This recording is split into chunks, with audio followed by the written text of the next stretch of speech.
you.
Good evening.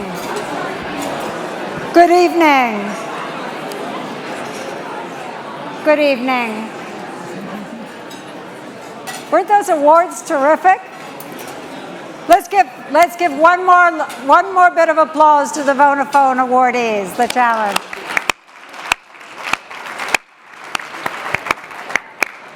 So I get to do something really fun tonight. I get to introduce you to an extraordinary social entrepreneur, Salman. Sal has absolutely revolutionized education for us. So I'd love to have your attention while let me just say a word about Sal, and then we'll just turn to a really quick video. He was a hedge fund analyst in Boston, if you didn't know this. He had already gotten, he's gotten 2 degrees from MIT. One was in electrical engineering and computer science, but the other was in mathematics, which, I mean, that's like seriously hard. And then he got those are his undergraduate degrees. Then he got a master's in English at, what was it at Harvard? That was business, yeah. And he did his MBA at Harvard, so he's sort of a slouch. And he then got a call from his niece Nadia, and I'm going to get him to tell that story in a minute. But first, I just wanted you to see this very quick clip, so you just have a feel for Khan Academy and Salman. We could integrate over the surface, and the notation usually is a capital sigma. All of these interactions are just due to the gravity over interstellar, or almost you could call it intergalactic. So the right slot is I plus 1.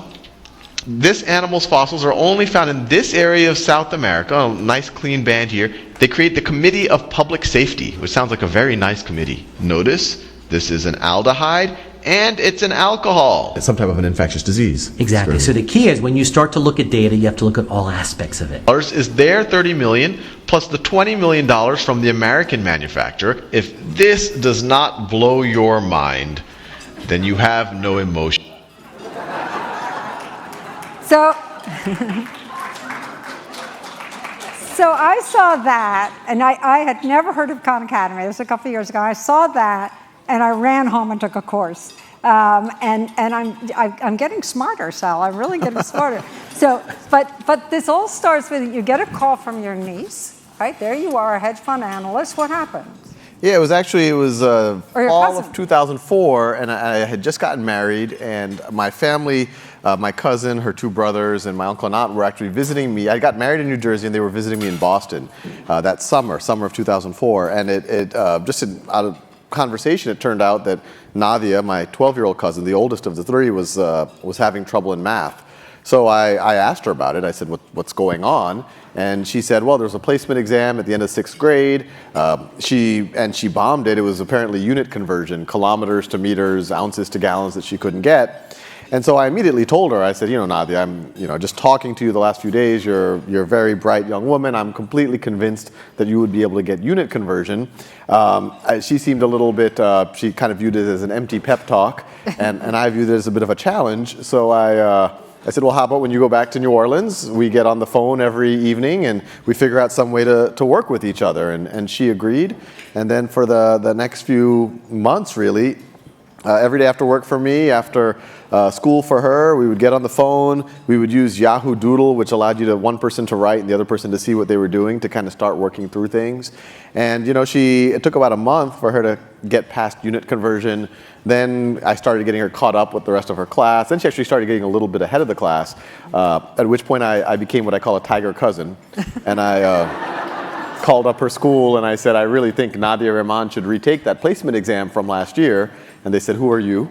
And I said, well, I'm her cousin. But that worked out well. And then you fast forward about 18 months. By this point, the firm I was working for was a very small firm. It was myself, my boss, and his dog. We move out here to Northern California, and a word had gotten around in the family that free tutoring was going on.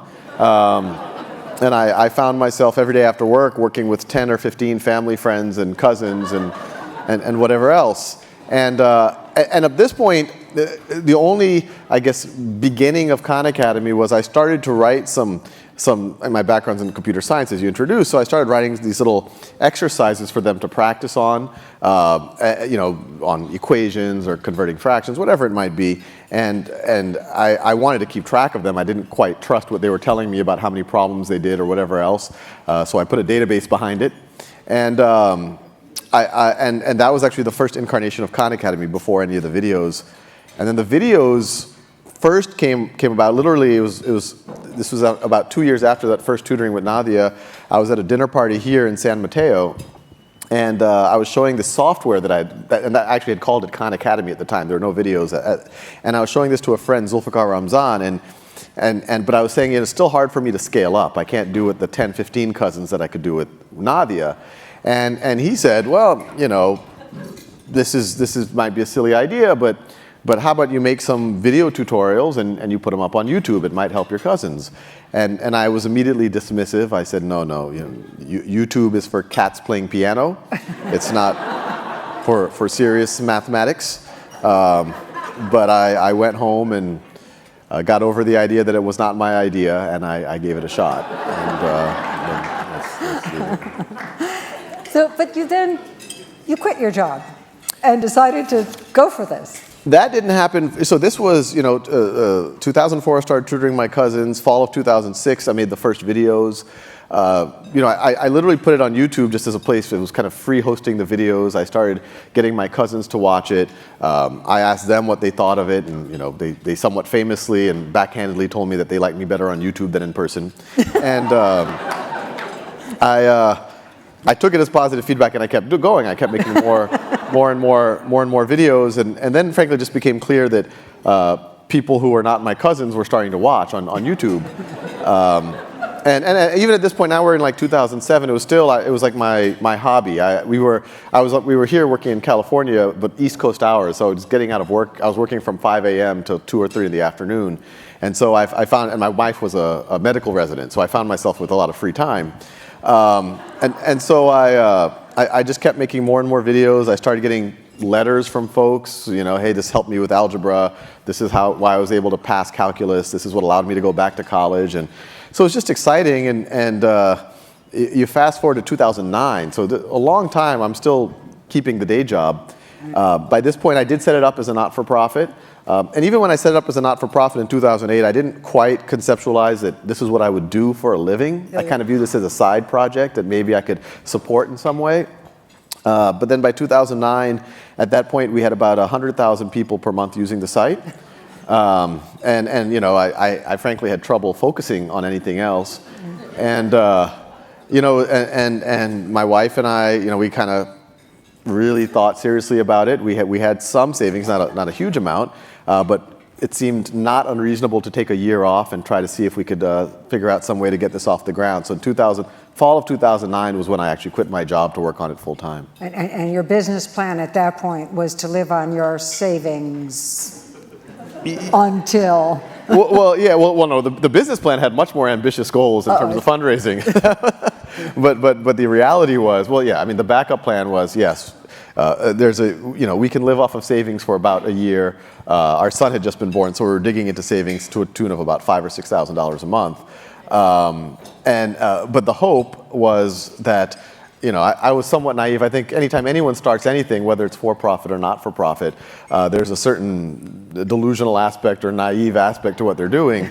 And I just kind of convinced myself, hey, look, I don't have a lot of experience starting a not-for-profit, but I come from the investing world. I understand that very well. And here, it's not necessarily a direct monetary return, but any way I quantify it, the social return, however you want to quantify the value of a video view or someone interacting with the site or learning algebra, I actually got numbers in the billions, or even, especially if you take it out to the future, especially if you grow it.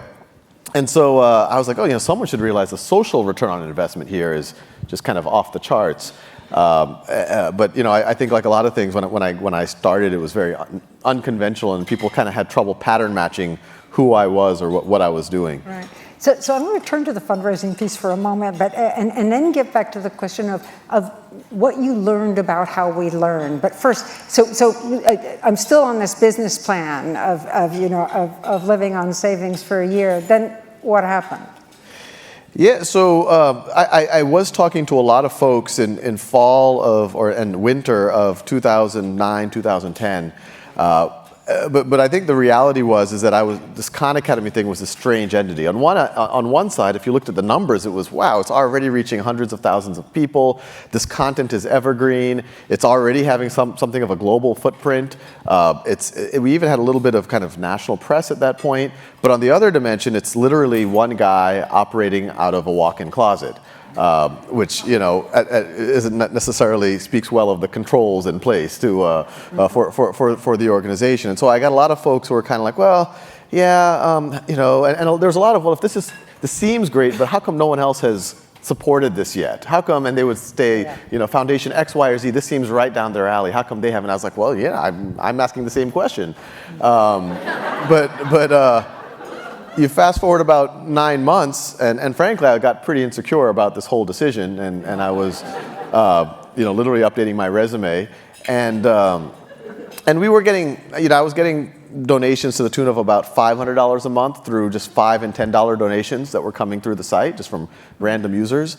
But then all of a sudden, in May of 2010, a $10,000 donation came in. I immediately see who it is. It's someone named Ann Doer. She's local, the email address was there, so I immediately sent her an email. I said, thank you very much. This was the largest donation Khan Academy has ever gotten. If we were a physical school, you would now have a building named after you. And Ann immediately replied back saying, well, I'm local. I'd love to get lunch. I love what you're doing. I've been using your videos. My daughters have been using your videos. And so we met, and Ann kind of said, well, what's your goal here? And I said, well, in the 501c3 documents with the IRS, they ask you your mission statement. And I said, well, I wrote down a free world-class education for anyone, anywhere. And Ann said, well, that's ambitious. What does this mean to you? And I said, well, I want to keep making these videos forever in everything that I can cover. And that by itself could reach one day millions or tens of millions or maybe hundreds of millions of people one day. But we could translate the content, we could get other people. But on top of that, the videos, I imagined only one layer of the experience. Some of that interactive software that I had started writing for my cousins, so we can get other folk, we could get a team to really build that out. So there's interactivity, there's feedback, there's practice. Eventually we can maybe connect students online and really push the envelope of what's possible virtually. And Ann says, well, you're kind of doing it. I mean, even though it seems like kind of a big idea, how are you supporting yourself? And in as proud of a way as possible, I said, I'm not. And Ann kind of nodded a little bit, and we literally just parted ways, and I got in my car, Ann got on her bicycle, and I'm not making this up. And about 10 minutes later, I was driving into my driveway in Mountain View, and I got a text message from Ann, and it said, you really need to be supporting yourself. I've just wired you $100,000. So that was a good day. That was a good day.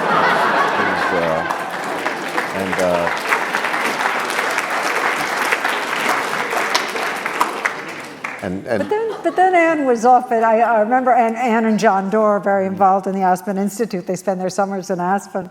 And I think Ann gave you a call from there. Yes. So as you can imagine, I now take Ann's text messages very seriously. And you fast forward about 2 months, I think it's July of 2010. It's starting to get crazy. I mean, I still sometimes pinch myself for whether all of this happened.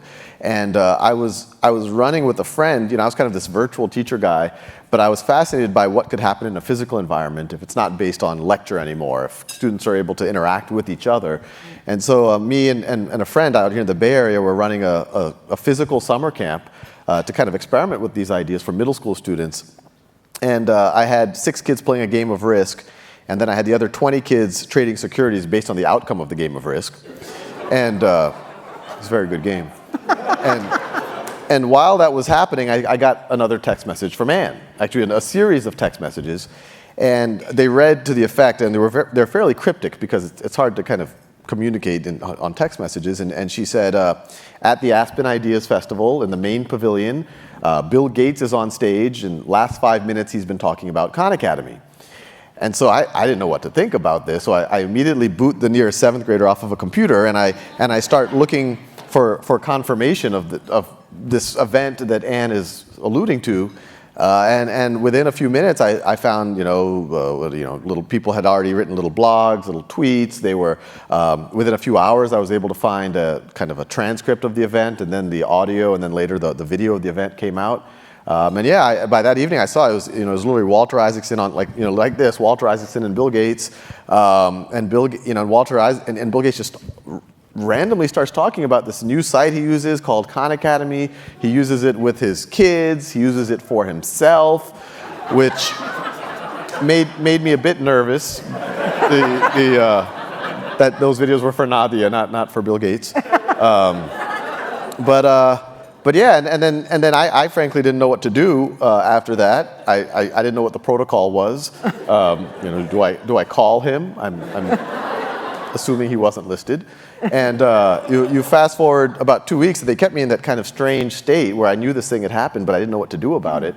And 2 weeks later, I got a call from Seattle. So clearly, they were able to get my phone number, and it was I said, hello, and this is Larry Cohen. I'm Bill Gates' chief of staff. You might have heard Bill's a big fan. I was like, yeah, I heard that. And if you have some time in the near future, we would love to fly you up to Seattle to find out how we could support what you're doing. And I was looking at my calendar for the month at the moment, completely blank. And so I said, yeah, I think I could make it up to Seattle. I got to cut my nails, but other than that, I think I could meet Bill Gates. So it was kind of a crazy series of events, and right around the same time, some folks from Google had reached out and said, they literally, after a few meetings, they asked me, what am I trying to do? I told them the same stuff that I told Anne. And then I think it was the 4th or 5th meeting, they said, well, what would you do with $2 million? And I said, well, is this an open question? Because I could buy some new pants or something. But they clarified it. And I told them the same thing that I told Anne and I told Bill Gates at the Gates Foundation. And so it kind of went from famine to feast very quickly, but by fall of 2010, we kind of had our first very significant support from Google and the Gates Foundation in order to start building a team and get office space and become a real organization. Yeah. So we'll talk a little bit about the team, but...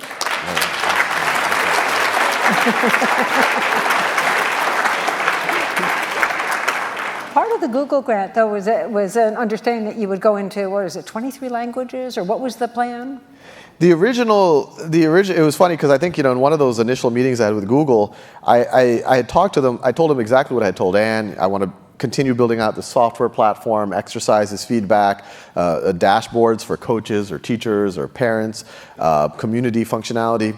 And then literally on an offhanded remark, literally as I was walking out the room, I said, and one day, translations could also be pretty high impact, I think, too. And so when Google kind of was interested in funding, they said, we would like half of our funding to be dedicated towards this.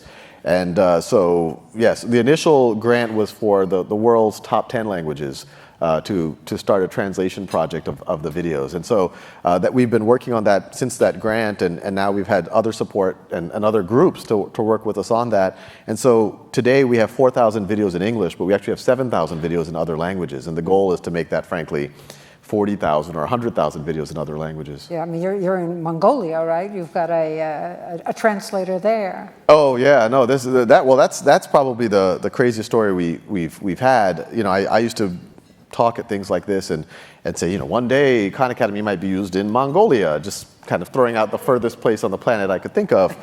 And about a year and a half ago, we got a letter and a kind of a YouTube testimonial from Mongolia. And it was a young girl, I think she was 15 or 16 years old at the time, named Zaya. And she said, thank you so much. I like Khan Academy, and the videos are really helpful, and et cetera, et cetera. And she spoke English pretty well.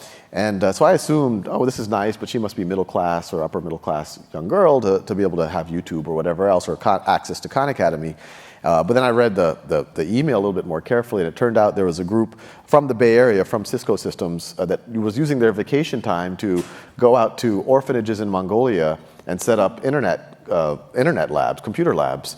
And she was one of the orphan girls at one of those orphanages.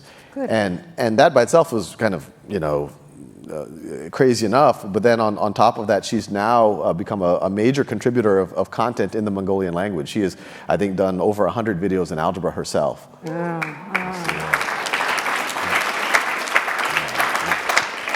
So I look at that and I think about your concern about Nadia, about how damaging it would be for her to have been sort of pushed off into one direction because of one test. There's so many societies where a decision is made very young for efficiency's sake. You sort of, evaluate whether you're university material or not, and evaluate whether you've got certain native talents or not, and your fate is set. To what extent do you think Khan Academy can change that equation in societies that have not been able to have that kind of, a freer kind of education? Yeah, and I think we're still in the very, very early stages of really cracking the nut. But the reality of what you're describing is, and I write a lot about this in my book as well, is the school systems globally are derived from a system that the Prussians came up with about 200-something years ago. And they were the first, and it was a very egalitarian thing at the time, to say, hey, we want to provide free public education. Before then, only a few people got education, but what they got was actually very high quality. It was, you had a personal tutor, it would go at your own pace, it would make sure you mastered concepts before you move ahead. But that wasn't economically viable for if you're starting to put one teacher with 30 kids in a room or 25 kids. And so they said, well, how do we do anything at scale but have a reasonable degree of quality? And it was the early stages of the Industrial Revolution, and so they kind of adapted those principles for education. They would batch students together, literally by age. They would move them together at a set pace, usually dictated by some state standards or whatever, state curriculum. You'd have lecture homework, and then you'd give an assessment. And that assessment, it would seem very scientific. You got 95%, I got 87%, you would get 85%. But even though you identified those gaps, you just let someone move on to the next concept. So even if someone got an 85% in basic exponents, they move on to the next concept. And then usually around 7th grade or something, there tends to be such a big disparity between some of the kids in the class and some of the other kids in the class that they start doing exactly what you're saying. Saying, okay, well, these are the honors kids. Let's make them onto a college track, a professional track. These are the remedial kids. Maybe, they're going to do something else. They're going to work with their hands or whatever it might be. What we're seeing is, and it's surprising to me, and I think it's surprising to a lot of us who grew up as kind of the honors kid, where you'd like to think that, hey, maybe there's something special about me that put me into that group. But what we're seeing is, yes, if you go into a random middle school class anywhere in America, and whether it's a private school, public school, rich neighborhood, poor neighborhood, there are kids that are racing ahead that you might consider the honors kids, and there are kids that are falling behind that you might consider the remedial kids. But what we're seeing is if you let all of them work at their own pace, and fill in these gaps that they've been having, that they've been just promoted forward, even though and we've seen middle school kids who don't know their multiplication tables. And even if you have the best algebra teacher on the planet, you're not going to be able to comprehend algebra if you don't know your multiplication tables. And so we're seeing if you allow them to take ownership of their learning, remediate their gaps, do it in a safe way. I mean, I think one of the main reasons why my cousins said that they liked me better on YouTube than in person was the idea that it was a safe environment. They didn't have to worry about anyone judging them. They could pause and repeat as necessary. And so when we're giving that to students, we're finding over and over again in every different demographic type of situation, a lot of the kids that you thought were slow or remedial in week 1, by week 10 or even by the end of the year are one of the best students in the class. Let's hang on to this concept of being self-paced, and just to make sure everybody envisions this, talk first about the kind of flipping of the classroom and the homework experience. And then we're going to move on to this sort of capacity to pace yourself and see how you learn yourself. But yeah, this idea of flipping the classroom, and it's kind of gotten associated with Khan Academy in a very strong way. But the one thing I emphasize, this is an idea that predates Khan Academy and to a certain degree has been happening in certain types of courses for a long, long time. But it's something that I think we're a tool that help catalyze, but I think what you're asking about the self-pace is something that we would like to move even beyond. But the general idea is, in most classrooms, when human beings get together, There's a person at the room who lectures, and then there's students who literally sit there passively and take notes. And even though they're all in the room together, there's actually very little human interaction. There's very little conversation. In fact, that's actively discouraged. You're told to, be quiet. You can't talk to your friends. And in about 2007, 2008, I started getting letters from teachers saying, hey, you made a pretty good video on osmosis, or a pretty good video on the Krebs cycle, or whatever it might be. I don't feel the need to give that lecture over again. My students can now watch it at their own time and pace. And so I want to use class time for what used to be homework. I want to do problem solving. I want to do simulations. I want to do projects. And the benefit there is now you get the lecture at your own time and pace. You can actually pay attention instead of taking notes. If you're confused by something, you can look it up on the internet. You can watch another video. You could ask a friend. And when you go to the classroom, you now have all of your peers and the teacher. If you're stuck on a problem, you can ask them questions. I mean, we've all experienced with either ourselves or our kids come home with homework. When you're stuck, what do? If you don't happen to have a sibling or a parent or a tutor who can help you, you're kind of done. But now you go to the classroom, you're interacting with your peers, you're either getting tutored by your peers or you're tutoring your peers, which makes you learn the material that much deeper. It makes the whole experience much more human. It allows the teacher to kind of see a better sense of where every student is. So it was interesting because it was kind of an aha moment for me that a very simple use of technology, a fairly simple technology, allowed these classrooms to frankly become more interactive or more human. Yeah, no, what's interesting about this is that obviously two things you learned about learning is one, that it's not passive, it's an active, and two, that it's collaborative. And I'm not sure either were assumed before. Yeah, although, and now, the more and more that, I've even talked about this stuff or wrote about this stuff, but when you look at it kind of with hopefully a clearer lens at the education experiences we all had, it actually starts to jump out of you that was somewhat obvious. I mean, even in college, we kind of went through the ritual of going to class and taking notes, but most of the learning, I think most of us can testify, happened in the 3 nights before the final exam, where we sat with our friends and drank some coffee and talked it through and quizzed each other. And so you can only imagine what would happen if that was the entire semester. Yeah. We've been talking a lot in the last couple of days about the use of data in order to sort of to advance social goals, education being one of them. Say something about the kind of real-time analytics that you're able to pull together and to supply both to the student and to the teacher. Yeah, when I was starting all of this, I mean, obviously as a hedge fund analyst, my whole world was data and analytics and trying to make informed judgments based on it. And so when I started tutoring my cousins, just the way my brain works, I was curious of what are they doing? How are they doing it? When are they doing it? And it was funny because even when I put that first very primitive database behind those first exercises, I started to learn things about my cousins that frankly no teacher or parent would actually know. I saw my cousin Ali, who was 8 years old at the time. He was doing his problems at 3 in the morning. And so he was doing them correctly, but there was 3 in the morning. And so I called his mom, my aunt, and I said, look, he seems like a bright, hardworking kid, but he's up at 3. She was shocked. She had no idea that he was up in the middle of the night doing this type of things. And as those type of clues that empower the humans, the stakeholders in that child's life, and it arms them with kind of the information they need to make kind of informed interventions into that student's life. So that was early in the DNA as we kind of progressed, even when, I had the summer camp and it was used at a couple of other summer camps in the Bay Area, the Peninsula Bridge program. The teachers asked for even more data and dashboards. What problems are they doing? When are they stuck? How can I see it in a real-time way? And so, the very early 2007, 2008 kind of Sal hacking this together Khan Academy, we had those dashboards. And so it's kind of very close to our hearts. And so, and then you go fast forward to 2010, we had a real team now working on it. A local school district reached out that they wanted to kind of see how they could use us, and we said, well, you could have a self-paced classroom, every student learning at their own pace, class time for interacting with each other versus lectures, and they were open to it. This is Los Altos district here.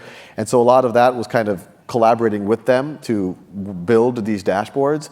And what we've seen since then, and it's a work in progress, is it does fundamentally alter the dynamic of the classroom. It alters the dynamic of the teacher. In our minds, it moves teachers dramatically up the value chain. They're now, and as teachers parents, even the students are now each other's coaches. And when you give the data, it allows the teacher they know what the problem is. They know now that it's not an algebra problem, it's an exponents problem, or it's a decimals problem, or it's a problem of the student doing it at 3 in the morning. Or they say, well, I still don't know what the problem, but they can rule out all of these things, and then they can spend one-on-one time with the students. In a traditional classroom, a significant fraction, 80-90% of a teacher's time is spent lecturing, grading papers, sometimes reprimanding and doing classroom management. Now 100% of their time was literally focused one-on-one interventions with students, so it became much more personal. But on the data side, we want to continue to empower that stuff. And obviously, we're not for profit, but we're still kind of a web entity too. And in the web, I mean, if you want to be at all kind of competitive or reasonable, you have to be very data focused. And so we're constantly running, right now we have probably 20 experiments running. In web speak, they're called A/B tests, but in ed speak, you would call it literally ed research, because you have, we have 3 million exercises done every day on the site. We have 6 million students who are using the site every month now.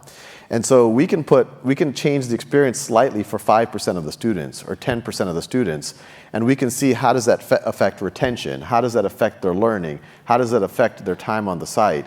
We've been doing experiments to try to validate some of what has come out of ed research, some of this growth-centered mentality mindset things, where if you put a quote that encourages students, if you say your mind is like a muscle, the more you use it, the stronger it gets. That versus, hey, you're doing a good job, you're really smart, we're seeing 5% increase in the amount of activity students are doing. We're able to, things that textbook manufacturers were never able to do. We can see if an explanation is phrased differently, how does that affect retention for the students in a week, in a month, et cetera, et cetera. So we're at the very early stages of this. We're working with researchers. We have an in-house postdoc from Stanford who's also on our team. But yeah, I think it's showing the very beginning of hopefully a powerful dimension of education. Mm-hmm. One of the things we've been talking about a lot is how does education prepare kids, or how do we go about education that prepares kids for the jobs of tomorrow? And we're talking about places where, for example, Kenya has really moved to a knowledge economy. Yeah. How can we be sure that the education system is right for preparing folks for that? What is most important? Is it really learning how to learn, since in a knowledge economy you'll be continuously changing your careers? I think it's definitely that, and I think that's why it's really important to move from a more passive model where it's like, teacher, tell me what to learn next, to I'm going to set my own goals. I have tools at my disposal to help me achieve the goals. The teacher's there, the classroom's there, maybe Khan Academy's there, things like that. And so you learn how to learn. But I'd also layer on a couple of other things. And even the learning how to learn is sometimes missed in our traditional system, because it is much more teacher telling you what to do as opposed to you setting your own goals. But the other two dimensions are the ability to interact and mentor other folks. And in our current system, it's all about you. It's all about what are your grades, what are you doing, and the advantage of the peer-to-peer tutoring is it gives you opportunity to mentor, to advise, to teach, to empathize, and you can start. And we're not fully doing this yet, but there is in classrooms. We've been seeing classrooms where they're giving peer feedback to each other. The other aspect is just kind of open-ended projects, creative projects. We're in a world now where, even at Khan Academy when we're hiring, it's nice if you have a computer science degree from Stanford or MIT or, but the thing that really impresses us is if you can show us a portfolio of things you've made. And if they're in computer science, great, but we're also impressed by just random things that you've made, just because it shows an ability to create something out of nothing. And to some degree, our current system kind of hammers that out of people. They start creative at 4 or 5, and then they're taught to kind of follow directions. And so, I imagine in the next 10 or 15 years, these are the things that are going to matter for employers or for students. Well, let's focus for a moment on what matters for employers, and that is the sort of conflation of education and credentialing, right? You said it's nice if you've got X, Y, and Z degree from Stanford. Mm-hmm. It's very nice if you've got X, Y, and Z degree from Stanford, right? You get in the door. Yep. If you're equally bright but got it from a community college, you may not even get in the door. So talk about the role of education and credentialing, and how that might change to be more relevant. Yeah, exactly what you said. I mean, if you have a nationally recognized or internationally recognized diploma, Stanford Computer Science, Harvard, whatever, yeah, you're going to do just fine. But that's a small sliver of the population. And you have a strange situation right now that if you go to any of the tech companies right here in Silicon Valley, and their number one complaint is like, oh, we can't get enough talent. We can't get enough talent. But then you could go to regional schools or lesser known schools, and you could even go to their computer science department, and some of those kids are having trouble even getting their foot in the door, or even having interviews. And a lot of this comes from this system that we've inherited where the whole education is several things. It's learning, it's socialization, and it's credentialing. And right now they're all fundamentally done by the same institutions, and so we kind of muddle them together. But the reality is that even if you learn it really well from the community college, that degree today carries very little signaling value to the Googles or the Facebooks or the Microsofts of the world. And so I personally think, and I think the market forces are actually going to demand this, it's even beyond idealism, it's just going to happen because the market needs this to happen, is you're going to see a decoupling of the credentialing from the learning experience, so that regardless of how you learn something, you can have a chance that in this domain or that domain, or you can build a portfolio of credentials to show that you have the skills that the employer cares about. Yeah. Now I'm going to take you back to the beginning of all this. It has a sort of sense of stumbling into it. I know there was a long period where you meant to be there, but with money. But say something about your aspirations, both as described but also, you've got a great book. Everybody should read his book. It's fabulous. But you open with a pretty, I'd say a bold vision of what you wanted to see. You really wanted to do something transformational. Say something about what went into that thinking and that feeling at the time. At the very beginning, when it was literally me in a closet, and it was, I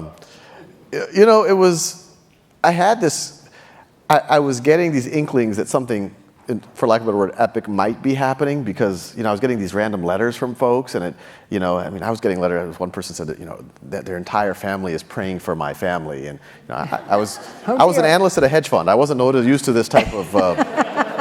We had prayer in a different type of way, but and at the same time, I have to admit, I'm a bit of a. It might shock you, but I'm a big fan of science fiction.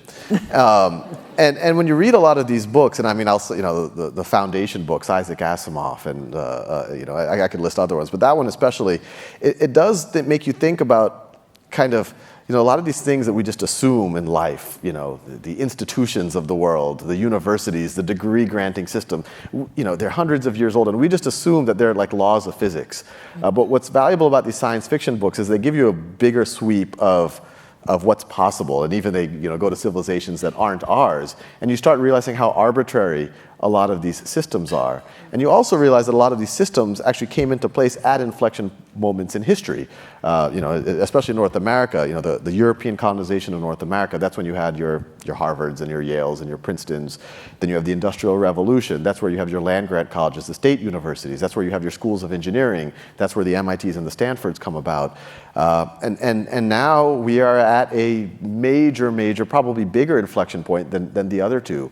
And we're at the very, very early stages. And this is kind of delusional thinking for someone. I almost wanted to write a science. I said I could either do this as an organization, or I could write a science fiction book about it. But it was this view. It was like, well, maybe this little crazy project in a closet, could be an institution. And so in those early days, I did give it the trappings of an institution. I called it the Khan Academy. It sounded like, in 50 years or 100 years, I would take that seriously. I gave it an ambitious vision. I didn't want it to be like, oh, we want to be a web provider of software as a service for learning. We said we want to give a free world-class education for anyone, anywhere. And to some degree, if you kind of set that up and you kind of plan accordingly, I guess sometimes it still is kind of a wild vision, but it seems a lot less delusional today than it did 3 years ago. And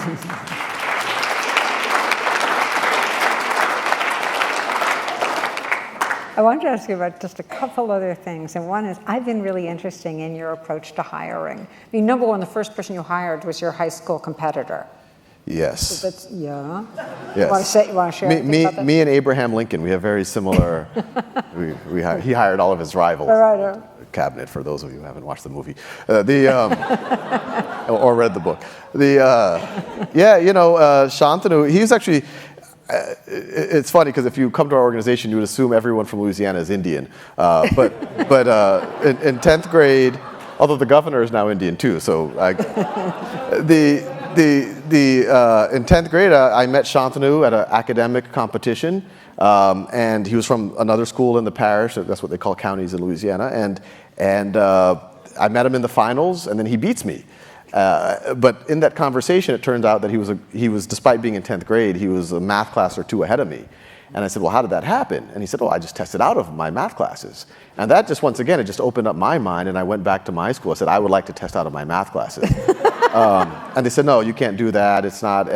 But I saw an example of it happening, and so I started calling people. I called the local universities. Can I take trigonometry at your university? Can I take calculus? And at first they said yes, and then they found out I was 15 years old, and then but eventually they did. They let me do all of the above, and so that got me on a big trajectory, kind of in the self-paced learning type of thing. And then going to college at MIT, Shantanu was one of the few other folks from Louisiana who was there, and we became roommates. And he's frankly, kind of, if not the smartest, one of the smartest folks I've ever known. And so when this was kind of getting off the ground, I said, well, this is such a personal project, but I want it to be done well. Who's the smartest person I know who I could also, trust with my life? And it was Shantanu. And, frankly, since then, it set a pattern for the quality of people. I mean, Shantanu was about to make partner at McKinsey. He gave that up. We've had some incredible folks since then. Our lead designer and lead engineer are known in the field. We have the world's best JavaScript programmer on our team. I could keep citing more and more people, but we've really been able to attract some of the best folks. It really is an extraordinary team. I wanted to just stop by saying that, first of all, you've returned the wonderment to learning in a way that is extraordinary. As somebody who actually takes your courses, I can tell you that. But also, the potential to change the world is just mammoth here, for the better. And I sort of think about everybody in this audience and how much they've struggled over the last couple of days with the whole question of risk and, when do you take the dive? And here's an example of a delusional science fiction reader, who's in the closet, really in the closet, with a business plan that I don't know. And boy, this is an extraordinary contribution. So please join me in celebrating and congratulating Realtime.